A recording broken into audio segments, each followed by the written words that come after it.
Good morning, dear student. Today we discuss about sound pollution. हम पहले pollution के बारे में बात कर चुके हैं, जिसमें हमने वायु प्रदूषण और जल प्रदूषण को किया था। आज हम बात कर रहे हैं ध्वनि प्रदूषण के बारे में। ध्वनि प्रदूषण एक ऐसा प्रदूषण है जो हमें दिखाई नहीं देता। इसे हम एक अदृश्य प्रदूषण की कैटेगरी में लेकर आते हैं, जो हमें दिखाई नहीं देता, बट फिर भी हमारे शरीर को, हमारे मन को किसी न किसी तरह से इफ़ेक्ट करता है। तो इसके बारे में हम थोड़ा सा जान लेते हैं आज कि ध्वनि प्रदूषण होता क्या है। दिन प्रतिदिन हम कुछ ऐसी ध्वनियों को सुनते हैं जो कुछ हमें मधुर संगीत के रूप में भी मिलती हैं और कुछ शोर के रूप में भी। कुछ ध्वनियाँ जो किसी के लिए संगीत या मनोरंजन का काम करती हैं, तो दूसरे के लिए वो शोर का काम भी करती हैं। ध्वनि को मापने की इकाई डेसिबल है। कम से कम ध्वनि जिसे मनुष्य के कान सुन सकें। ध्वनि मापन का पैमाना अलेक्जेंडर ग्राहम बेल ने दिया था। ध्वनि अगर कम हो तो ही अच्छी लगती है, अगर उसकी जो मात्रा है बढ़ जाए तो वो एक शोर का रूप ले लेती है, जिससे हमारा जो जीवन है वो प्रभावित होता है। अब ध्वनि प्रदूषण होता कैसे है, इसके बारे में हम थोड़ा सा जान लें। वाहन, उद्योग धंधे या समारोह। अब वाहनों से निकलने वाला धुआं हमें प्रभावित करता है, उससे निकलने वाली गैसें हमें प्रभावित करती हैं। वहीं उससे निकलने वाली आवाज़ें भी हमें प्रभावित करती हैं, जैसे कि हॉर्न। अगर हॉर्न बहुत देर से बज रहा है या बहुत तेज़ आवाज़ में बज रहा है तो वो हमें शोर के रूप में सुनाई देता है, जो मनुष्य के शरीर को, उसके मस्तिष्क को प्रभावित करता है। फैक्ट्रियाँ जो चलती हैं, उनकी जो मशीनें हैं, जैसे पुरानी मशीनों की आवाज़ आपने सुनी होगी कि कोई मशीन बहुत पुरानी होगी तो बहुत आवाज़ देती है, तो वो भी कहीं ना कहीं हमारे कानों को बहुत ही परेशान करती है, जिससे शोर में हम महसूस करते हैं कि हमारे सिर में दर्द हो रहा है या हमारे बीपी लो हो रहा है या हाई हो रहा है। तो इस तरह की जो भी चीज़ें हैं वो हमारे जीवन को बहुत प्रभावित करती हैं, जिसको हम सिर्फ एक आम चीज़ समझते हैं, लेकिन ये हमारे मन को, हमारे मस्तिष्क को, हमारे शरीर को बहुत प्रभावित करती हैं। तो इसके लिए हम क्या कर सकते हैं? हम इन चीज़ों को अवॉइड कर सकते हैं, क्योंकि हमारे जीवन पर इसके बहुत प्रभाव पड़ते हैं। तो इसके क्या क्या प्रभाव पड़ते हैं? अधिक शोर से हमें बातचीत करने में कठिनाई होती होगी। जैसे हम देखते हैं कि हम किसी शादी में या किसी समारोह में खड़े हैं, और आजकल तो वैसे भी बहुत सी धार्मिक जो सभाएं होती हैं, जैसे सत्संग है, जागरण है या कोई भी ऐसी सभा है, तो उसमें जो ध्वनि होती है वो बहुत तेज़ होती है, जो हमारे शरीर को, हमारे कानों को सबसे ज़्यादा प्रभावित करती है, क्योंकि ध्वनि प्रदूषण है और इसमें हमारे कान का ही मुख्य रोल है। तो अधिक ध्वनि हमारे कानों को प्रभावित करती है, जिससे बहरापन या कम सुनाई देने वाली जो स्थिति है वो हो जाती है। अधिक शोर से स्थायी बहरापन भी हो जाता है। कई बार हम लगातार एक ही तेज ध्वनि में जब रहते हैं तो उससे हमारे कानों का जो पर्दा है उसको भी नुकसान पहुंचता है। तो इससे मोस्टली बहरापन होने के जो चांसेस हैं वो बढ़ जाते हैं। अधिक शोर में रहने के कारण सिर दर्द, ये एक आम सी हो गई है कि सिर दर्द रहता है, मतलब शोर में हम बर्दाश्त नहीं कर पाते।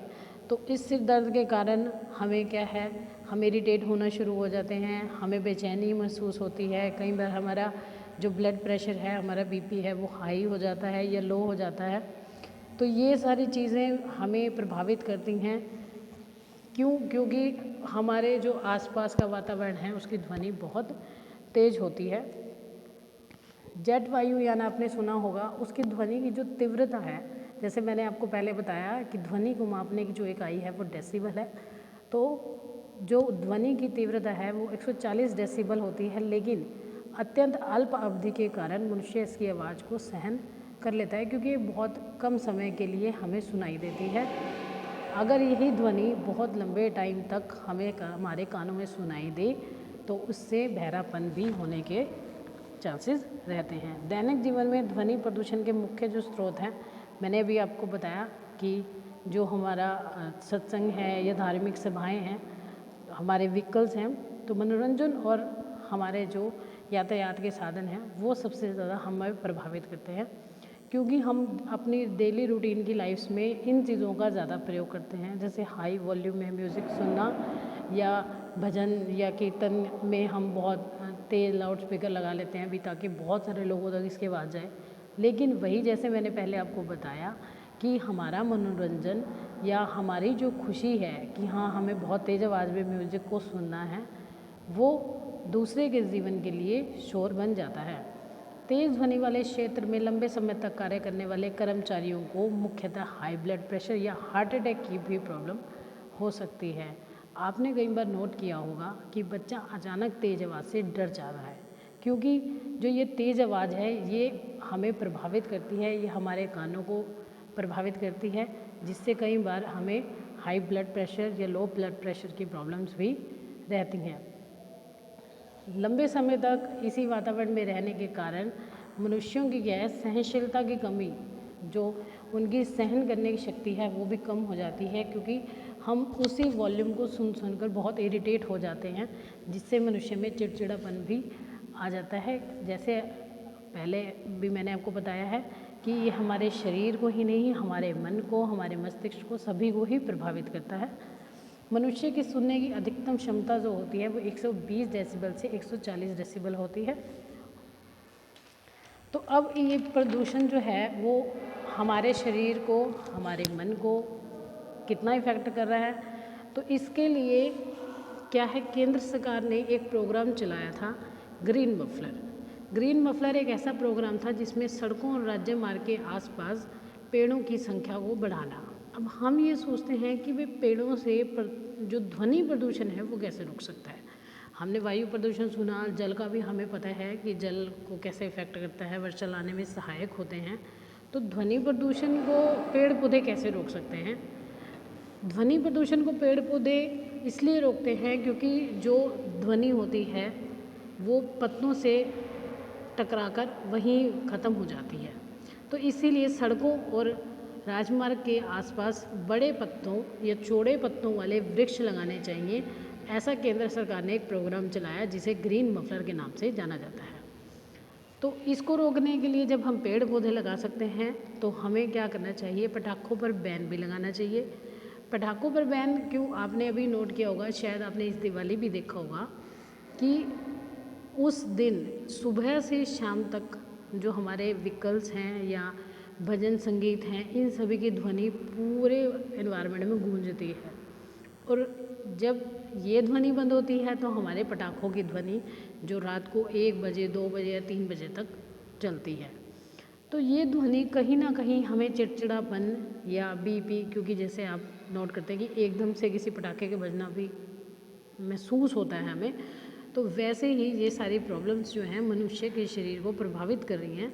तो इसके लिए अगर पटाखों पर बैन करना चाहिए, बड़े या चौड़े वृक्ष, पत्तों वाले वृक्ष लगाने चाहिए, वॉल को खुरदरा बनाया जाए ताकि जो इन्वायरमेंट है हमारा, उसमें अगर कोई तेज़ ध्वनि आ रही है तो वो उस दीवार से टकराकर वहीं ख़त्म हो जाए। उच्च तीव्रता वाले हॉर्न पर बैन होना चाहिए और गुड क्वालिटी के साइलेंसर का यूज़ करना चाहिए, जिससे इन्वायरमेंट में क्या है, शोर जो है वो कम हो जाए। और हमें अधिक से अधिक कोशिश करनी चाहिए कि हम ऐसी चीज़ों का प्रयोग ना करें जिससे बहुत ज़्यादा शोर हो। जैसे हमें पुरानी मशीनें जो हैं हमारे फैक्ट्रीज़ में या हमारे घरों में भी हैं, तो उनका यूज़ हमें बंद कमरों के अंदर या ऐसे कमरे में करना चाहिए जिससे ध्वनि बाहर ना जा सके, जिससे वो दूसरों को प्रभावित ना कर सके।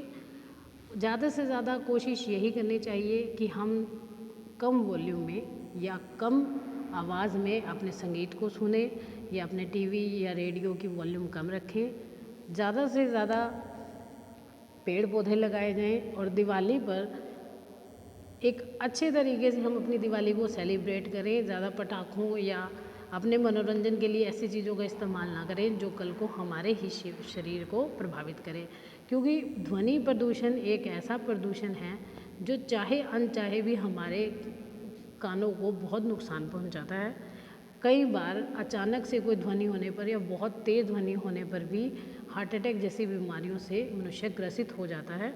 तो यही हमें कोशिश करनी चाहिए कि हम ज़्यादा से ज़्यादा पेड़ पौधे लगाएं और अपनी जो ध्वनि प्रदूषण है उसको कंट्रोल करने के लिए सरकार का पूरा सहयोग।